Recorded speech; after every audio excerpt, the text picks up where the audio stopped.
Hello, welcome back to Blender Sushi Live Noding. In this episode, we're gonna do a little bit of fun improvisation.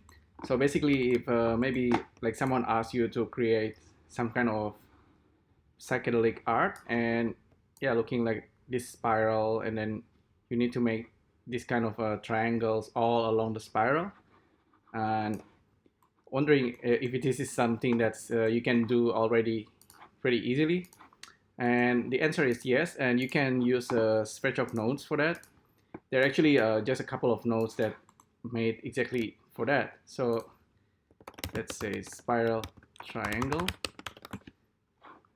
and we can start with spiral, of course. There are many spirals already, but I'm just gonna use the basic one. This is the one that comes by default, and you can play around with the radius, interior radius. There is this control for the turn. Let's make it just small number for now. And there's a high scale. I think this is quite enough. We can control the resolutions, and something like that should be good. And let's see if we can have a triangle. I'm gonna use n-gon because n-gon can give us triangle. By default, it's a 5-sided. We can make it 3-sided. And what else can we do next? We can simply use duplicates objects along curve. So there you go, duplicate objects along edge, and this one comes with a couple of different algorithm, and you simply just plug in the spiral and the n-gon, and let's see what we can get out of this. So this is the original curve.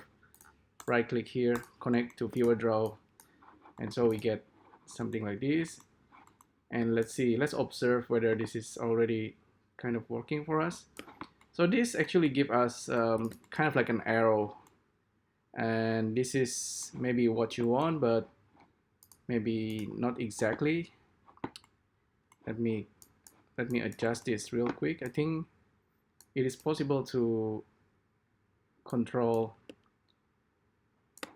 the actual position of the triangle, but you might also notice that the triangle is not the same size, so keep that in mind. Maybe we need to make changes. Okay, there you go. This is actually what I want, but still it's not correct. We want the same size of triangle all over, even though this is already quite nice. And let's see, let's check. Let's save this first as new version. You can, of course, at this point increase the number of resolutions, but if you want the same size of triangle along the path, you can do it like this. Use a vector interpolation.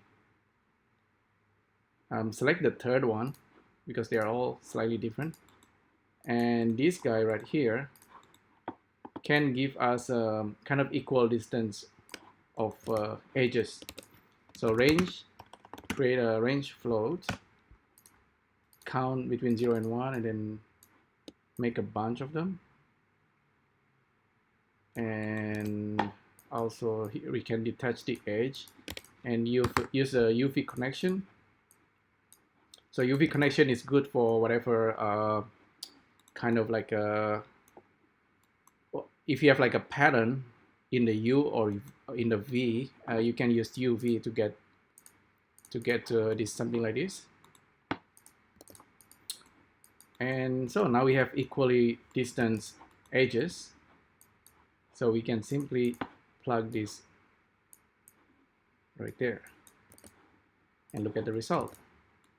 We have now equal size triangle all along these edges, and now you can increase the resolutions, and you can also control it right here.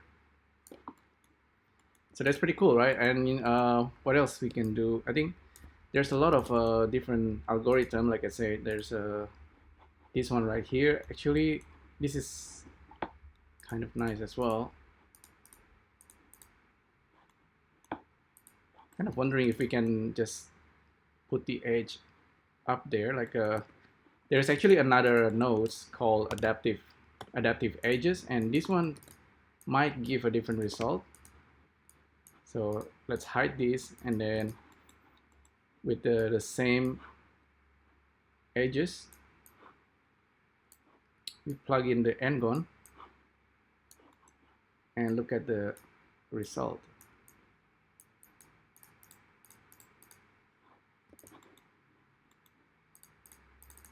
So this one, adaptive edges. Okay.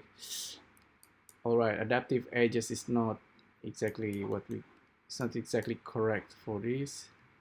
Says that's I don't know. Actually, I was doing it wrong. So that's the recipient, and this is the donor.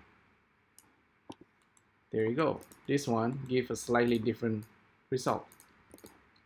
See, it's kind of interesting, but of course, you can mix the two if you like.